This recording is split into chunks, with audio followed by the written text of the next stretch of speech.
BSL fans? This is your anti-social socialite right here, and we are going to talk about episode number 5. I'm so excited that we got to spend Cinco de Mayo with our favorite Mexican cartel. I actually watched the episode twice last night and didn't go to bed till super late, so if I look a little tired, that's why. But it's so worth it, because I'm here chatting with you guys early this morning to let you know my thoughts about the episode. All right, so first and foremost, I want to jump right in to King George going to Miami. We know the backstory, right? That Teresa had sent him there, yada, yada, yada. We get that, right? But I feel like what he was saying to Boaz was so important, because I feel like that was really instigating something in Boaz. Even though he was trying to play it cool and he's like, whatever, I just feel like he's like, so you're not mad? I would have been pissed, blah, blah, blah, blah, blah. And I feel like this is where we're really going to start seeing the transition of Boaz trying to take over the cartel. So King George really annoyed me in last night's episode, and I really like him in other episodes. So I just thought that, Ryan Onan, I love you, but stop it. Also, he was super triggered by the guy dying in front of him. I mean, I would be like really, I'm not gonna lie, like really triggered if somebody's blood would splattered all over my face after they were just shot to death. But something's going on with him. He feels like he has sleep deprivation. He's doing coke, like whatever. There is something going on. Is that why he was absent for the other episodes? Because we haven't seen him since episode 1. Where was he? We never really got an explanation. Well, I don't know. That's for you guys to let me know, so make sure you drop in the comments. Where do you think he was? All right, number 2. Why did Teresa go so hard for Oksana? Why didn't he go that hard for Marcel? Why didn't we figure something else out? Why didn't she hang somebody else for Lafayette's death? That's what I want to know. Is it because Oksana has a huge market? Because she kind of did Costia wrong in a sense with the whole Polanco and Costia turf war going on in New York. I don't know. I don't really think she did him wrong. I just think that she needed to be more communicative, that she is not exclusive with Costia. There's something going on there, and we got to get to the bottom of it. Marcel is a big fish in a big city, right? But Costia and Oksana run so much of the world in terms of the distribution for her products. So I feel like it was too great of a risk, but at what cost? I mean, she didn't want to get involved in the turf war that was going on in Atlanta. This seems like a family war going on, and she really went on a limb. I mean, they even took a family vacation to Berlin to get this figured out to save Oksana. You want to know my crazy premonition? I feel like Teresa is grooming Oksana to possibly take over her cartel if something ever happens. I know that is such a far-fetched idea, but just stay with me. Who else does she have? Boaz is not loyal. We know that she has a gut instinct. That's why she sent King George there.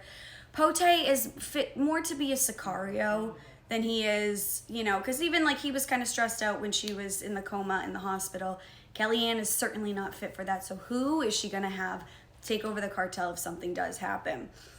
It's all about female power. I mean, you saw the conversation on the balcony and after Oleg's visit that she's like, you really didn't even have to do that. And she's like, well, now you have your own. And even in the car with Pote, when he's like, oh, I'm going to have a boy and we're going to have BB gun shootouts and this and that. She's like, well, what if it's a girl? I think that we're really starting to see that the female power dynamic, and even with Durant, when he's like, oh, a woman, yeah. And then the crazy Algerian guy, I'm totally blanking on his name right now, but he's like, oh, well, that just goes to show the men and whatever.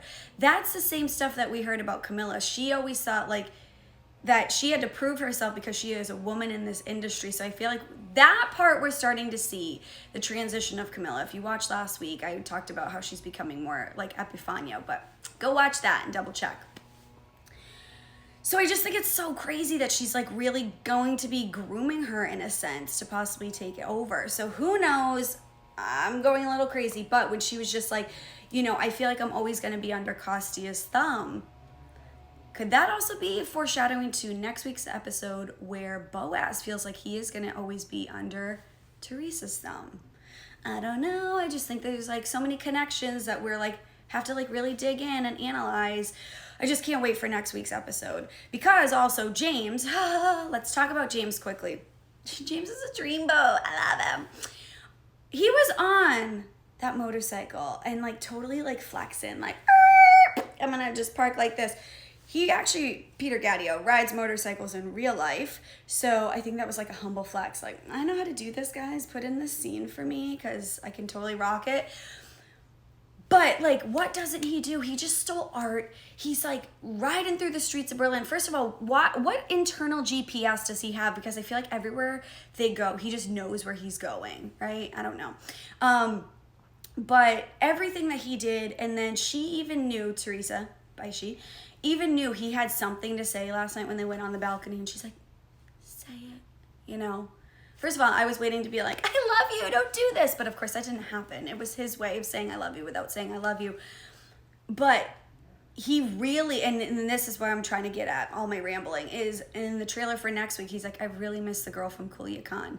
We're really going to see where he's going to be verbalizing more. Finally, I've been waiting for this all season, about the change in Teresa and how he's come back and she's a totally different person. So we're going to have to like wait and see the whole transition into him being more vocal and speaking up for himself and for her because he doesn't want to lose her.